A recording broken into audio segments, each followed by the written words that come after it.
Aditya Degree Colleges, leading companies low 10,000 plus placements with 13.5 lakhs highest package.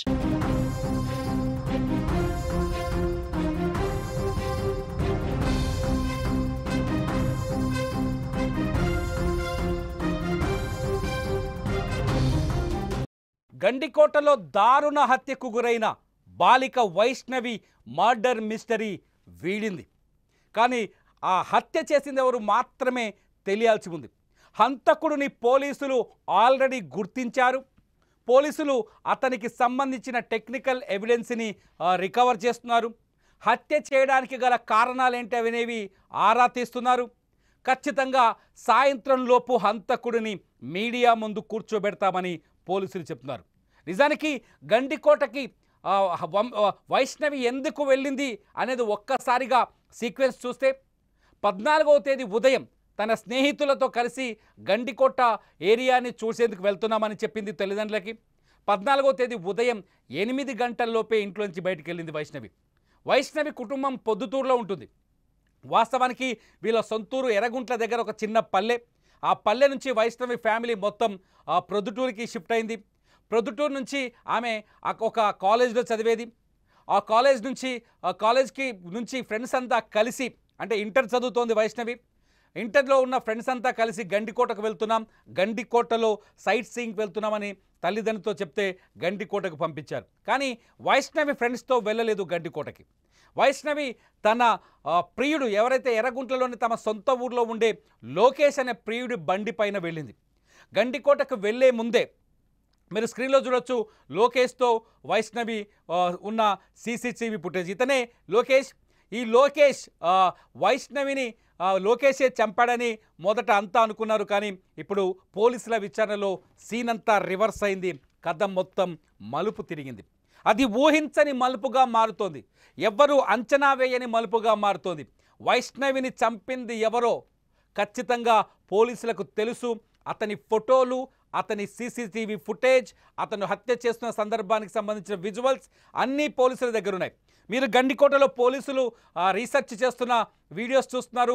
గండికోటలో ఇవాళ ఉదయం DIG Praveen తన బృందంతో వచ్చాడు. హంతకుడు ఎవరో తెలిసిన తర్వాత హత్య జరిగిన తర్వాత ఎలా జరిగిందనే అంశాన్ని సీన్ రీకన్స్ట్రక్ట్ చేస్తున్నారు. డిఐజీ ప్రవీణ్ హత్య జరగడానికి గల కారణాలన్నింటినీ అక్కడున్న పోలీసులు ఆయనకు వివరిస్తున్న సీన్ చూస్తున్నారు మీరు. గండికోటకు వచ్చే ముందే లోకేష్ అలాగే బాధిత వైష్ణవి వీళ్ళిద్దరూ ఒక ప్రాంతంలో రూమ్ తీసుకొని దాదాపు 2 గంటలు అక్కడ ఉన్నట్టుగా పోలీసులు బాహాటంగానే చెబుతున్నారు. ఆ తర్వాత లోకేష్ ఆ అమ్మాయిని తీసుకొచ్చి గండికోట గేటు దగ్గర ప్రధాన ద్వారం దగ్గర వదిలేసి అక్కడి నుంచి వెళ్ళిపోయాడు. మనకు విజువల్స్లో నిన్న చూసాం మనం. ఒక చోట ప్రవీణ్ వెనకాల బండి మీద కూర్చున్న వైష్ణవి వీడియోని, సీసీ ఫుటేజ్, అలాగే ప్రవీణ్ గంటలోపే తిరిగి వెనక్కి వస్తున్న సీసీటీవీ ఫుటేజ్ని. 8 గంటలకు వాళ్ళ ఒక రిసార్ట్కి వెళ్ళారు. అక్కడ 2 అవర్స్ గడిపారు. 10 గంటలకి లోకేష్ ఈ అమ్మాయిని గండికోట మెయిన్ ద్వారం దగ్గర వదిలేసి 11 గంటలకు అక్కడి నుంచి ఒంటరిగా బండిపైన వెళ్ళిపోయాడు. లోకేష్ ఒంటరిగా బండిపైన వెళ్ళిపోయేటప్పటికీ కూడా వైష్ణవి ప్రాణాలతోటే ఉంది, సురక్షితంగా ఉంది. ఆమె జోలికి ఎవ్వరూ రాలేదు. పోలీసులు చెప్పిన దాని ప్రకారం చూస్తే వైష్ణవిని గండికోటలో వదిలేసిన తర్వాత ఆమె స్నేహితుల కోసం అక్కడ ఎదురు చూస్తున్నట్టుగా కూడా కొంత సమాచారం ఉంది పోలీసుల దగ్గర. కానీ ఈలోపే గండికోటలో ఉన్న రంగనాయక స్వామి టెంపుల్ పరిసరాల్లో వైష్ణవి తిరుగుతున్న విషయాన్ని గమనించిన హంతకుడు రంగనాయక స్వామి టెంపుల్ ఏరియాలో ఉన్న వైష్ణవిని వెతుక్కుంటూ వచ్చాడు. అత్యంత దారుణంగా ఆ టెంపుల్ వెనక భాగంలోకి తీసుకెళ్ళి ఆమెను కేవలం హత్య చేసి వెళ్ళిపోయాడు. మొదట అందరూ అనుకున్నారు వైష్ణవి పైన అత్యాచారం జరిగిందని. వైష్ణవి తల్లి కూడా అందరితో సుమన్ టీవీతో మాట్లాడుతున్న కూతురు పైన గ్యాంగ్ రేప్ జరిగింది, లోకేష్తో పాటు అతని ఫ్రెండ్స్ వచ్చారని చెప్పేసి ఆమె ఆరోపణ చేశారు. కానీ ఇదంతా అబద్ధమని తేలిపోయింది. వైష్ణవిని చంపింది ఎవరు అనేది పోలీసుల దగ్గర ఉంది. కానీ చంపిన వ్యక్తి ఆ అమ్మాయి పైన ఎటువంటి అఘాయిత్యానికి పాల్పడలేదు. వైష్ణవి పైన లైంగిక దాడి ఎక్కడ జరగలేదు. కానీ ఆ మర్డర్ని లైంగిక దాడి జరిగిన తర్వాత రేప్ అండ్ మర్డర్గా క్రియేట్ చేసే ప్రయత్నం చేసినట్టుగా పోలీసులు అనుమానించారు. ఆ మర్డర్ వెనుక అఘాయిత్యం జరిగిన తర్వాత అమ్మాయిని హత్య చేశారని నిరూపించే ఒక కుట్ర కూడా జరిగింది. ఆ కుట్రలో భాగంగానే ఆ అమ్మాయిని చంపేశారని పోలీసులు విశ్వసిస్తున్నారు. అయితే ఆ నిందితుల వివరాలు ఇవాళ ఉదయం, అంటే ఇవాళ 16వ తేదీ, జూలై 16వ తేదీ ఉదయం పూర్తి స్థాయిలో ఆ డీటెయిల్స్ని, టెక్నికల్ ఎవిడెన్స్ని కలెక్ట్ చేసినట్టుగా డిఐజీ ప్రవీణ్ చెప్పారు. డిఐజీ ప్రవీణ్ గండికోటలోనే మీడియాతో మాట్లాడారు. ఒకసారి డిఐజీ ప్రవీణ్ మాటల్లో ఉన్న వాస్తవాలేంటో ఒకసారి మీరు చూడండి. ఆ యువతిని పీరియడ్ వచ్చి సుమారు 8 గంటల సమీపంలో గండికోటకి వాహనం మీద తీసుకొచ్చారు.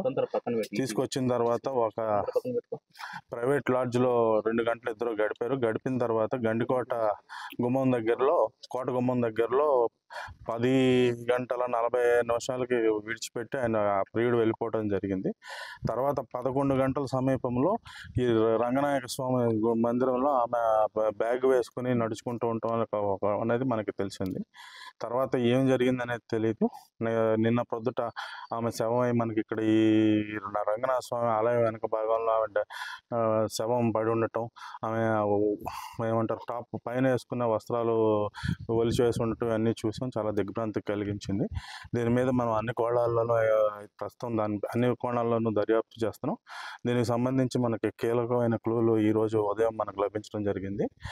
ఇంతవరకు మనం అంటే ప్రామాణికంగా మనం చెప్పగలిగింది ఏంటంటే ఆమె హత్య చేయట్లో ఆమె యొక్క ప్రియుడి పాత్ర అనేది ఏమాత్రం లేదు. అది మనం రూల్ అవుట్ చేసాం.